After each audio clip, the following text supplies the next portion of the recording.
Some landscapes keep secrets the way oceans keep wrecks, quietly, completely, and without mercy. Out there, where heat bends the horizon and silence feels almost supernatural, the desert does something strange to the human mind. It makes you believe that if anything impossible were going to survive on Earth, it would survive here. A light with no source. A city with no ruins. A song with no singer. Marks so vast they can only be understood from the sky.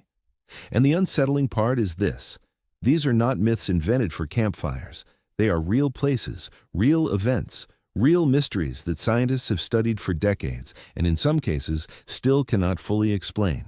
Across the deserts of our planet, there are stones split with surgical precision, circles that appear in the sand as if the ground itself is thinking, ancient drawings that stretch for miles, and fragments of glass that may have been born in a blast so violent it should have left a scar on Earth, but didn't. Researchers have found clues. They have built theories. They have ruled out fantasies. But again and again, the desert refuses to surrender a final answer. And tonight, we're counting down 10 of the most haunting examples. Stay with me until the end, because the final mystery may be the most unsettling of them all. A message etched into a dead landscape, left by human hands for reasons we still do not truly understand. Number 10. Al-Nazla. In the oasis region of Tama in Saudi Arabia, two towering slabs of sandstone rise from the desert floor as if the planet itself had been sliced open. At first glance, Al-Nazla does not look natural. It looks manufactured. The split between the stones is so clean, so improbably straight, that it resembles a laser cut made through rock. Beneath each half, narrow stone pedestals hold the mass upright with an elegance that feels almost theatrical, as if one tremor should bring the entire formation down. That impossible split is what made Al-Nazla famous. For years, travelers and internet folklore turned it into a kind of geological magic trick. Some called it proof of lost technology. Others claimed it was too perfect to be real. But scientists, as always, looked for slower, harsher forces. Over immense spans of time, sandstone can fracture along natural joints, especially in regions shaped by tectonic stress. Wind erosion, salt weathering, and ancient moisture moving through the rock may have widened that weakness with extraordinary precision. In other words, nature may have found a line, and then patiently sharpened it for thousands of years. And yet, even with that explanation, the mystery lingers. Because geology can explain why rock breaks, but not always why a break looks so unnervingly deliberate. Why this line? Why so straight? Why does the entire formation seem posed, balanced, almost designed to provoke disbelief? The likely answer is natural erosion acting on a pre-existing fracture. The unresolved question is why nature sometimes leaves behind shapes that seem to mock our confidence in natural explanations. And if a desert can carve stone into something that looks engineered, then the next mystery is even stranger. Because this time, the desert doesn't just shape matter, it makes sound. Number 9. The singing dunes. Imagine climbing a dune under a white burning sky. The sand is hot enough to sting through your shoes. The slope falls away in a perfect curve, silent and lifeless. Then, one step sends a sheet of sand sliding downward, and the dune begins to moan. Not metaphorically, literally. A deep, resonant note rises from the slope, somewhere between a cello and a distant aircraft, as if the hill itself has found a voice. For centuries, people dismissed these sounds as legends, exaggerations, or tricks of the wind. But singing dunes are real, documented in deserts from North Africa to the Middle East and beyond. Scientists now know the sound is produced during avalanches of very dry sand. As grains tumble over one another, they vibrate and create tiny sound waves. Under the right conditions, those waves synchronize and amplify into a booming tone that can carry across the landscape. The grains themselves matter. Their size matters. Their dryness matters. Even a thin coating on their surfaces appears to matter. That is the science. But it is not the whole story. Because only some dunes sing. Only certain sands, on certain slopes, in certain states of heat and dryness, produce the effect. Researchers have identified the ingredients, but not every detail of the recipe. Why do some nearly identical dunes remain mute? Why do tones differ so dramatically from place to place? Why does a pile of falling grains sometimes behave less like loose sediment and more like a coordinated instrument? The best explanation is a rare combination of grain shape, moisture, and resonance. The unanswered question is why nature allows that combination to become music. And from a desert that sings, we move to a desert that glows, where witnesses have spent generations watching lights dance in the dark with no agreed explanation that satisfies everyone. Number 8. The Marfa Lights. On the lonely flats outside Marfa, Texas, night does something unusual. The darkness settles hard over the scrubland.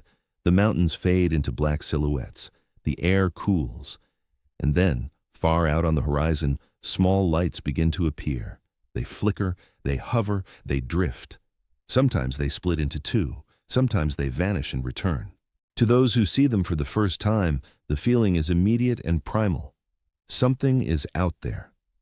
Reports of the Marfa Lights go back generations. Ranchers, travelers, tourists, and skeptics have all stood in the same desert night and watched luminous points move where no obvious source should be.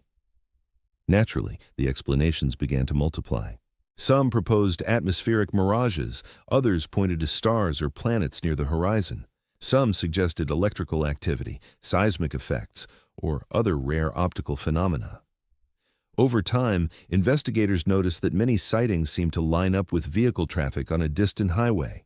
Headlights distorted by layers of hot and cool air could account for much of the pulsing and apparent motion. That explanation has real weight. In fact, many scientists think it solves a large percentage of sightings, but not all observers are convinced. Locals have long insisted that the ordinary explanation does not fully cover the extraordinary experience. Maybe that is psychology. Maybe it is folklore. Maybe it is tourism feeding belief. Or maybe a few sightings involve something less mundane than passing cars and refracted light. The proven fact is that desert air can deceive the eye in spectacular ways. The mystery is whether the Marfa Lights are only a deception, or whether the desert sometimes stages a light show we still don't fully understand. And if lights in the night can mislead us, the next mystery proves that daylight can be just as deceptive, because from above, it looks like a message written across the earth. Number 7. The Desert Kites. Scattered across the deserts of Arabia, the Levant, and parts of North Africa are immense stone structures so large they remained almost invisible until humans learned to look from the sky.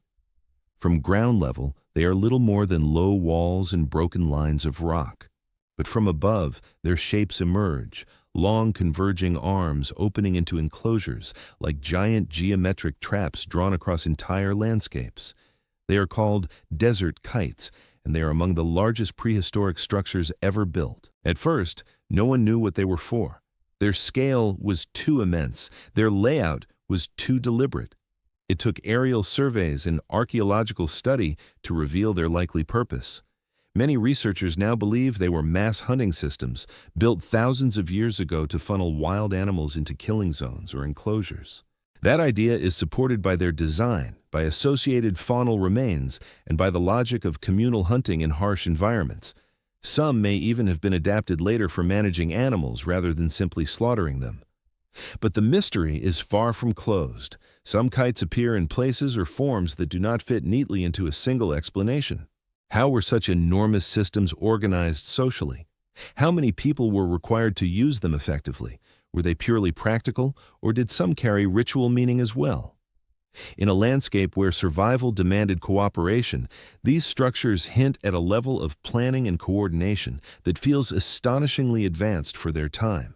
The likely explanation is that they were prehistoric megatraps. The unresolved question is what kind of society could imagine the desert at that scale, and then build its strategy directly into the land. And from walls of stone that shaped the hunt, we descend into dunes that may have swallowed a city whole. Number 6. Ubar, the Atlantis of the Sands. Somewhere beneath the dunes of the Empty Quarter, legend says, a city once flourished in defiance of the desert. It was rich, fortified, and fed by trade and incense and precious goods. Then, according to the story, it vanished. Not gradually, not politely, it was swallowed punished, erased by the sand so completely that only rumor survived. They called it Ubar, the Atlantis of the sands. The legend fascinated explorers for generations. In the 20th century, the search intensified as adventurers, historians, and archaeologists tried to pin myth to a map. Then came satellite imagery. Ancient caravan routes appeared from space, converging on a site in Oman called Shishur.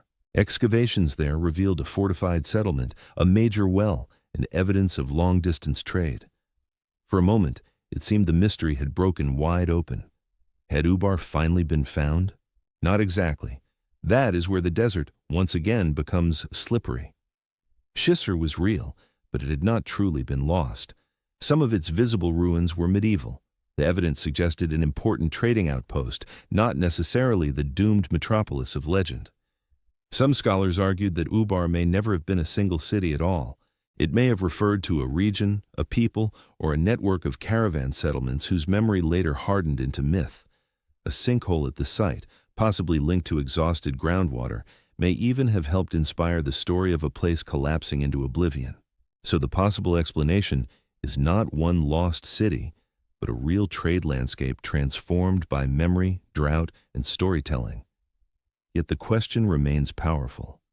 Did a great desert center truly disappear beneath the sands?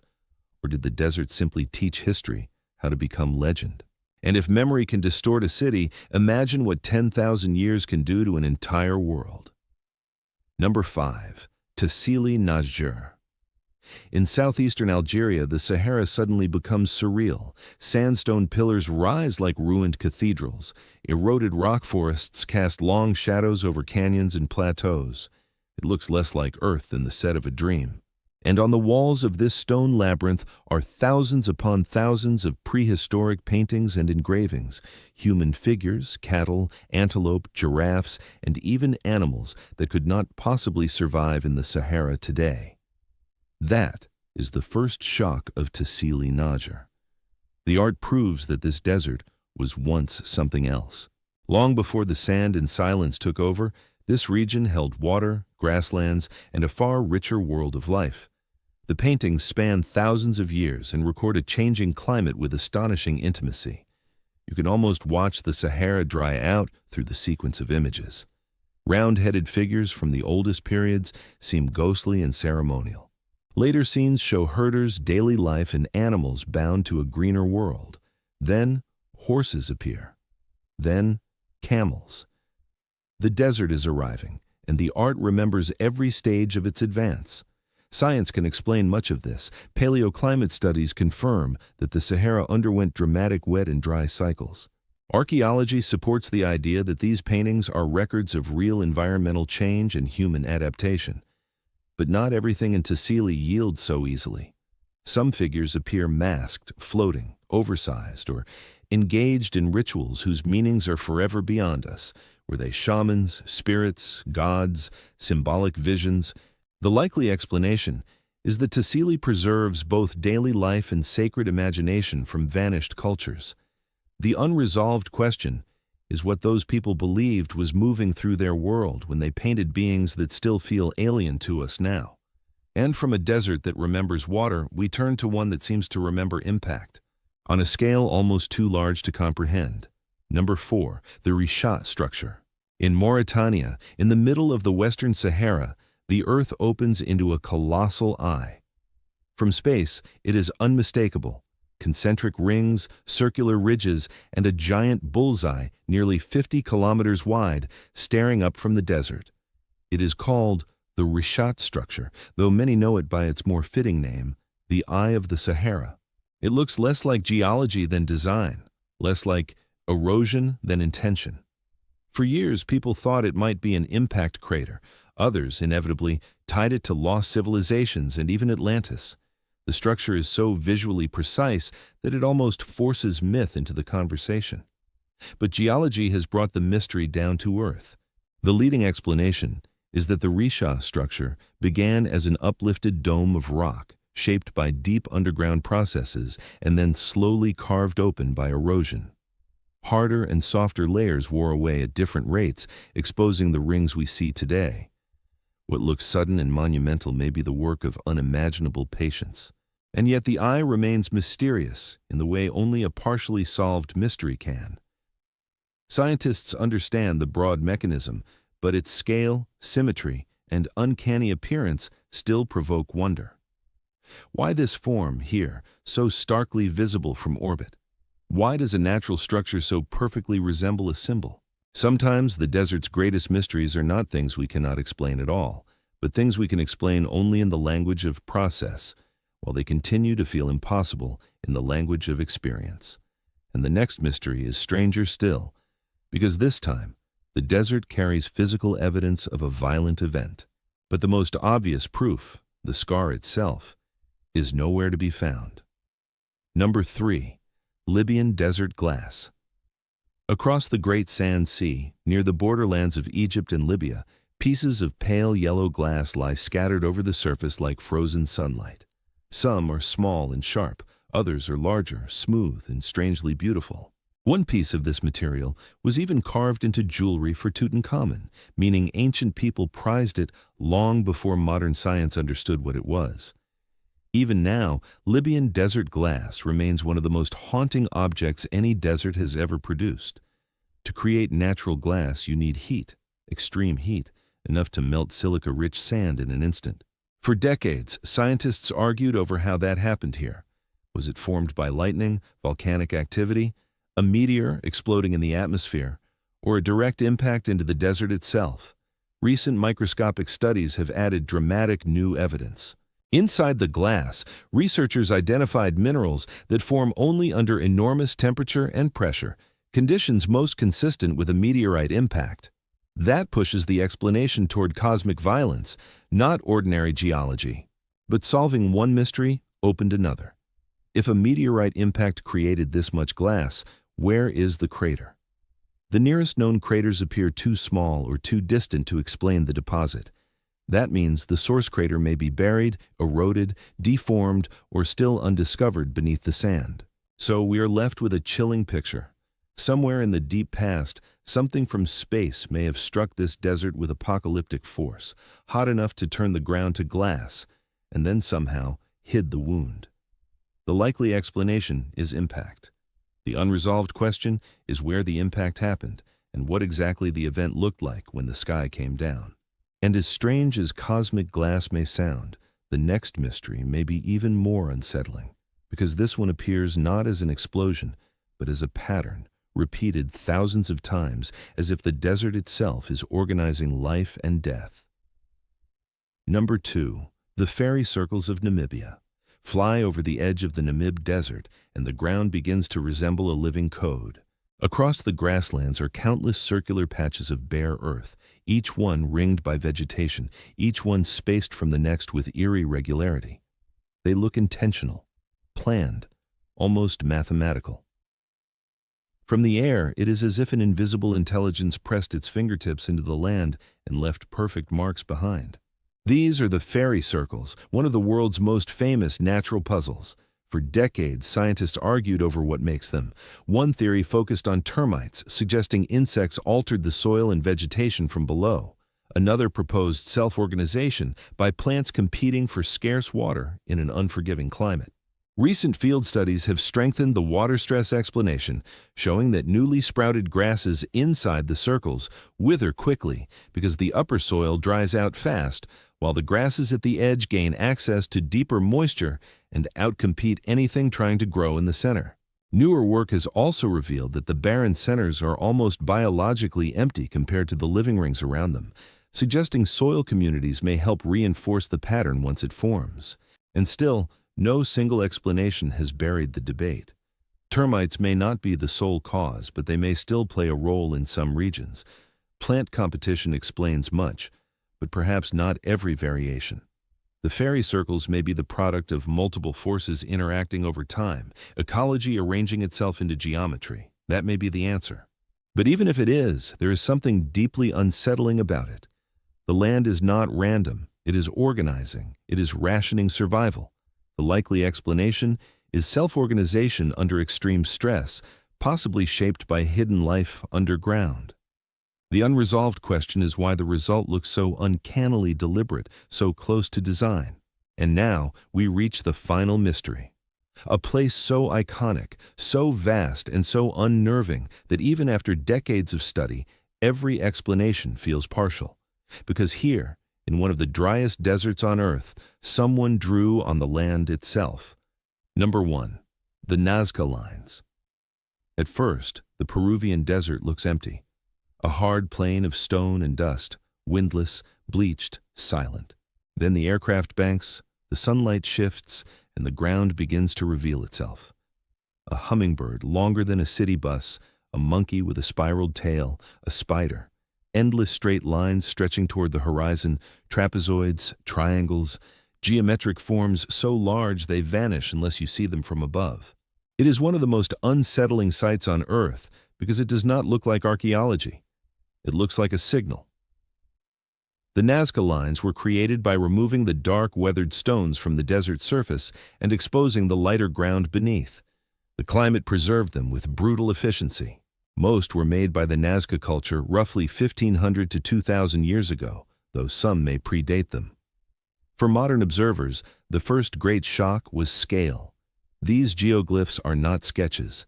They are landscape-sized decisions. Their makers understood line, proportion, and placement in a way that still feels astonishing. And in recent years, researchers using drones and AI-assisted analysis have identified hundreds more geoglyphs, including smaller figures arranged along ancient paths, suggesting this desert still holds messages we have not fully seen yet.